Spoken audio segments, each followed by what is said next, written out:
Bismillahirrahmanirrahim. Assalamualaikum warahmatullahi wabarakatuh.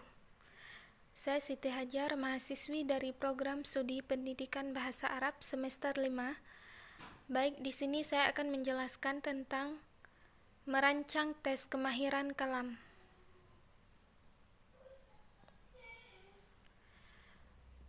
Tes kemahiran kalam terbagi menjadi 3. Yang pertama yaitu bunyi yang didengar, yang kedua belajar mengucapkan, yang ketiga yaitu mampu berbicara.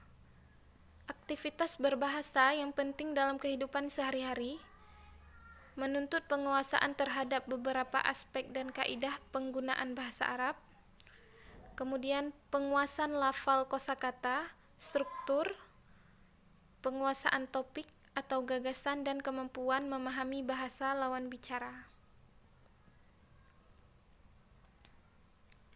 Indikator keterampilan kalam.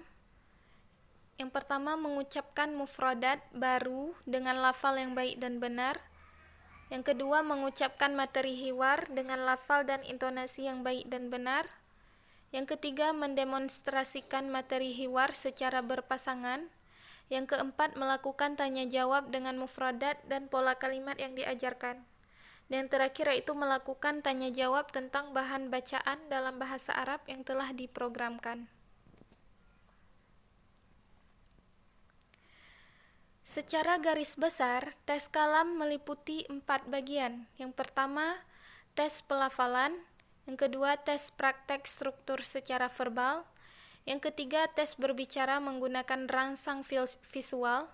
Yang keempat, tes melalui wawancara dan diskusi. Kemudian jenis-jenis tes keterampilan kalam. Tes maharah kalam tingkat pemula. Yang pertama, pengulangan atau menirukan. Yang kedua, membaca nyaring teks yang sudah dihafal. Yang ketiga, menyebut nama benda yang ditunjukkan. Yang keempat, membaca teks.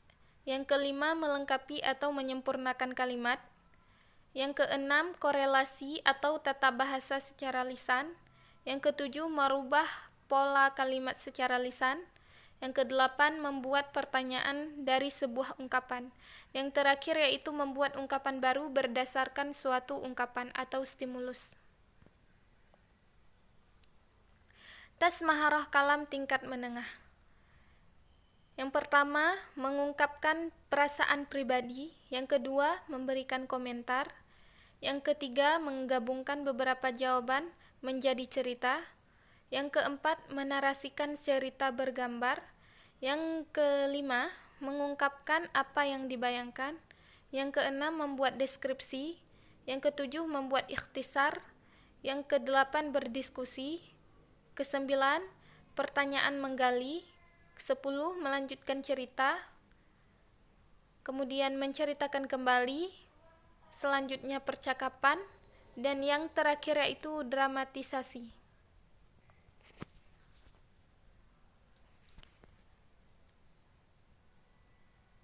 Yang terakhir yaitu tes maharah kalam tingkat lanjut. Yang pertama ialah mengarang lisan, kemudian bercerita, kemudian menceritakan peristiwa atau pengalaman berkesan, kemudian membuat laporan objek pandang, kemudian wawancara, selanjutnya diskusi, dan yang terakhir yaitu pidato atau khotabah. Mungkin hanya ini yang dapat saya sampaikan. Lebih dan kurang saya mohon maaf. Saya akhiri, wabillahi taufik wal hidayah. Wassalamualaikum warahmatullahi wabarakatuh.